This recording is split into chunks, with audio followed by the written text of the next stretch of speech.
ఇప్పటికే వాస్తవంగా మన దేశంలో మంచి లెక్చరర్ లేరా? మన దేశంలో మంచి విద్యా సంస్థలు లేవా? అద్భుతమైనటువంటి విద్యా బోధన చేయగలిగినోడు. కాపోతే కమిటెడ్‌గా ఉండాలి, కష్టపడాలి. వస్తాయి. చక్కగానే మంచి మార్కులతో మంచిగానే పాస్. కాకపోతే ఇక్కడ చదివి, ఇక్కడ పాస్ అయ్యి, ఇక్కడ కంపెనీల్లో దేన్నన్నా పట్టుకుని, ఆ తర్వాత విదేశాలకెళ్ళడం కంటే డైరెక్ట్‌గా అక్కడే చదువుకుంటే, అక్కడే ఉద్యోగాలొచ్చేస్తాయి అన్నటువంటి ధోరణితోనే మనోళ్ళందరూ ప్రపంచంలోని 200 దేశాలకెళ్తుంటారు. ఎందుకంటే మొదట్లో పల్లెల నుంచి పట్టణాలకెళ్ళాలనుకున్నారు. పట్టణాల నుంచి నగరాలకెళ్ళాలనుకున్నారు. నగరాల నుంచి మెట్రో నగరాలకెళ్ళాలనుకున్నారు. మన లైఫ్ స్టైల్ చేంజ్ అన్నటువంటిది ఓ నిరంతర ప్రక్రియ.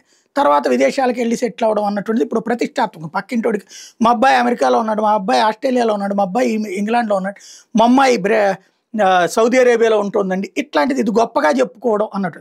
అబ్బా! వాళ్ళకేమే డాలర్లలో డబ్బులొస్తాయి, వాళ్ళు సూపర్ అని చెప్పేసి ఇలా చెప్పుకుంటంతో తృప్తి. ఇదొక సాటిస్ఫాక్షన్. నిరంతరం కష్టపడే దాంట్లో ఇదొక సాటిస్ఫాక్షన్. అందుకోసం పిల్లల్ని విదేశాలకి సంబంధాలకి పెళ్ళిళ్ళు చేయడం, విదేశాల్లో ఉద్యోగాల కోసం, చివరికి విదేశాల చదువులకు మా అబ్బాయి డిగ్రీకి విదేశాలకు వెళ్ళాడండి, ఇంటర్ ఇక్కడే చదివాడు కానీ అన్నటువంటి రూట్లో చెప్పుకుంటున్నటువంటి రోజులు.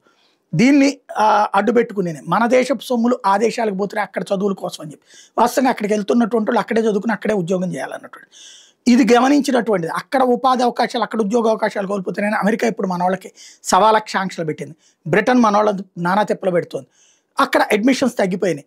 ఇప్పుడు తాజాగా మనకు కొత్తగా వచ్చినటువంటి అంశం కెనడా. అంతకుముందే చెప్పుకున్నాం ఇదివరకు వచ్చేటటువంటి విద్యార్థుల సంఖ్య తగ్గిందని. ఈ ఏడాది 80% తగ్గిపోయింది. అంటే ఇదివరకు 100 మంది వెళ్తే ఇప్పుడు 20 మందికి మాత్రమే అనుమతిస్తోంది. తద్వారా క్రమంగా సీన్ మారుతోంది.